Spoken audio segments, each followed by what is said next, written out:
We have our full crew with us. It's getting real now. Could you have a little more of a delay?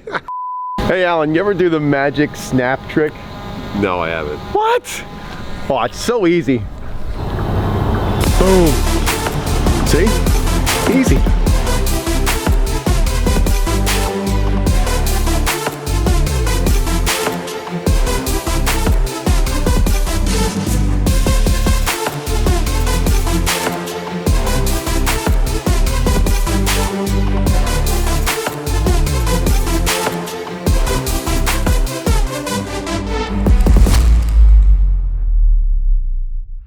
Hey everybody, it's Jack from Atlantis Water Gardens. Today I am in Massachusetts for a 3-week project with this man right here, Alan Decker from Decker's Pondscapes. We are teaming up to do an epic recreation pond. We started scalping all this area out, but it's going to be like a 33 by 55 pond, about 7 foot deep.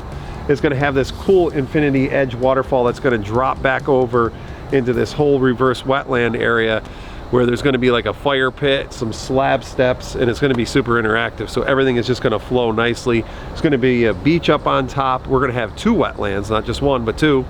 And yeah, it's going to be super cool. This is going to be a really cool project. And the fact that we're here for 3 weeks we're going to have both our crews here. This is a joint venture project because it is so large. I want to take you guys through and show you as much of the construction process as possible and kind of explain things as we go. So hopefully you get a feeling for just how much work goes into something like this. This is going to be a very expensive project. I will talk about that in the end, in the final video. And in that vein, let's start here. So we've got some heavy equipment here. We've got 2 large excavators and a track skid steer and a mini skid steer. Right off the bat, when you're doing a project this size, you could be $20,000, $30,000, $40,000 just in equipment. So you can see where the numbers will start to pile up real fast. We've got a full tractor trailer load showing up today with just the pond equipment. So you got liners and fabric, pumps, all that kind of stuff. That's over $100,000 worth of material that's showing up today. So we're going to start escalating very quickly as things progress. So if you're thinking about a DIY project for something this size, this is probably not on that scale. This is more of like a professional doing a project like this. If you're extremely talented and you feel like you could build something like this, you're going to really need to think about what your working budget is going to be for your end result. Now the homeowner actually started to excavate this himself, and he had an idea to build a system, and at some point he decided, you know what, let's get some pros in here, and that's why we are here now. I've talked about this before, but in actuality, when somebody starts digging a hole, it's actually more work than if we just start from scratch. We're going to be taking a lot of this berm that was dug out and bringing it back into the hole so we can reshape things. We've got to be able to build our constructed wetland filter up at the top. That's going to be behind this wall, so we've got to bring soil back in, compact it all, and then excavate for that. From there, we can start shaping our pond out. There is going to be a beach entry on that side coming down to about 3 feet. From there, it'll drop down to 7 feet. This whole side will be semi-interactive. There's going to be large outcropping boulders for areas where the kids can jump off into the pond.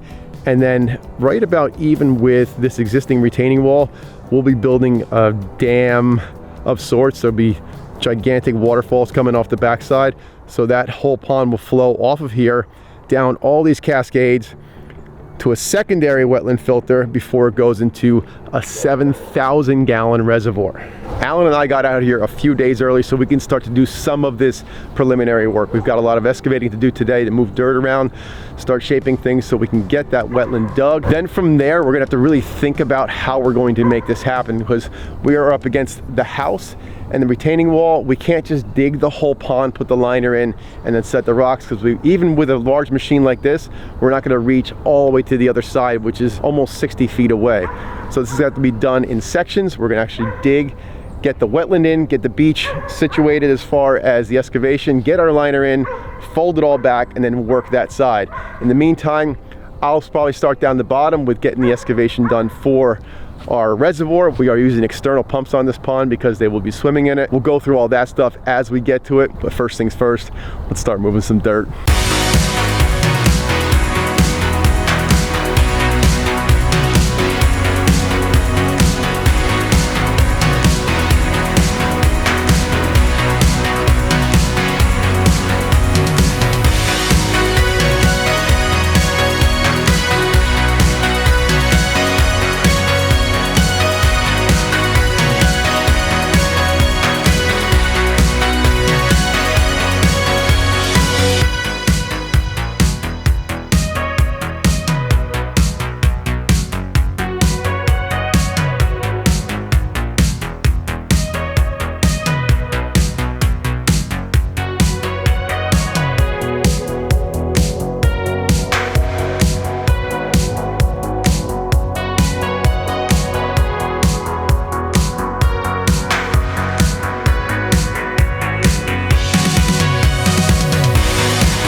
Starting off day 2, we have got our delivery of pond product coming in this morning. Now, we're gonna try and squeeze a tractor trailer up this driveway, which for most of it's not gonna be a big deal, but the turn coming off the road might be tight, so we'll see how it goes. Yesterday, we were able to get the wetland all excavated. That's ready to go. Once we get our materials, we can actually line that, get our snorkel and centipede in there, as well as our aqua blocks. And then we've got some of our rocks coming that we can actually probably build that out today. We got the beach somewhat shaped out. That'll get some final grading. The idea here today is if we can get this all fixed up and that installed, that's gonna put us in great shape for when both of our crews show up on Monday. Then we can hit it hard. We're gonna have 9 people on site here, so we're gonna really be able to get some work done as long as we have all the materials that we need. And that's one of the things that we deal with, especially on these travel projects, is logistics. So we're trying to get all our boulders trucked here when we need them, and that can be difficult if you don't deal with the stone supplier like we do at home. We don't have a relationship, so we're just hoping they come through for us. But we love that kind of stuff, right? Absolutely. Pond supply day.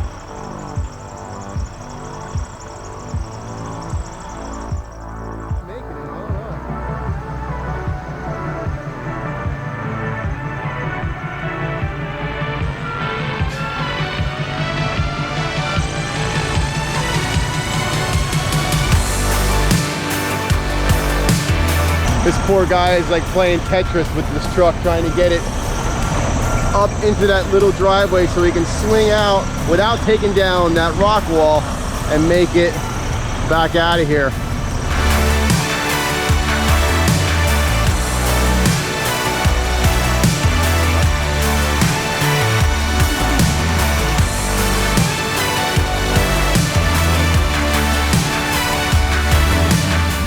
That was like a scene out of Austin Powers.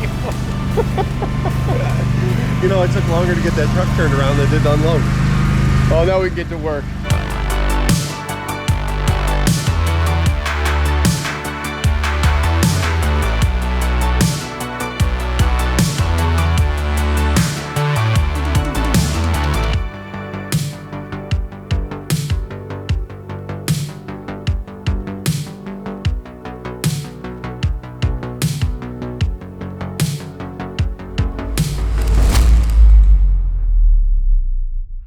Well, here we are, the start of day 3, and we have our full crew with us. It's getting real now. Could you have a little more of a delay? We got the start of day 3 here. The end of yesterday, Alan and I were able to finish up getting this wetland filter installed. It's ready for boulders around the perimeter here, and that'll be done. Now we can really focus on getting this whole beach area carved, get everybody with some rakes and shovels, do the fine grading, and then stretch that 50 by 100 liner out and get it in this excavation. Which ought to be a lot of fun. And then peel it back so we can start working on this beach area. The only variable that we're really concerned with this morning is our boulders. Now, we've got about 200 tons of boulders slated for this entire project. They're coming from over an hour away. Today is when they start loading the trucks and getting the stuff over here.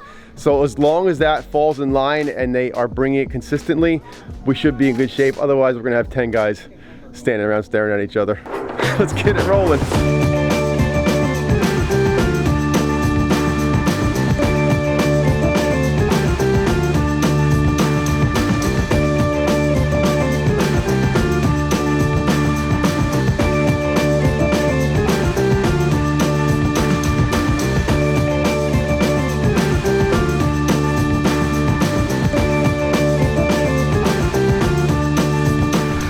Fabric is actually in our excavation now where the beach area is. So we're gonna have to do this in sections.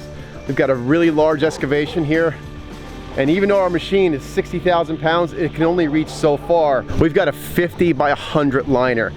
Now we're gonna cut that down to about 80 feet long. We're gonna lay it in here, and then we're actually gonna fold back to where the dirt meets our fabric. Then we can start setting our rocks inside there. Now that takes a lot of manhandling and machine handling. This is what a 50 by 100 roll of liner looks like. This is about 1,500 pounds. There is no way we're picking this thing up by hand. So what we've got to do first is we're gonna unroll this whole thing. We're cleaning up the driveway now. We're gonna lay the whole liner out. Then we've got to unfold it and fold it in such a way that we can find the center of the liner so that we put it in. We're not jockeying it around too much. We're getting it in, we can lay it out straight and then unfold into our excavation. You excited about that? I am absolutely excited. I'll be excited when we're done with this.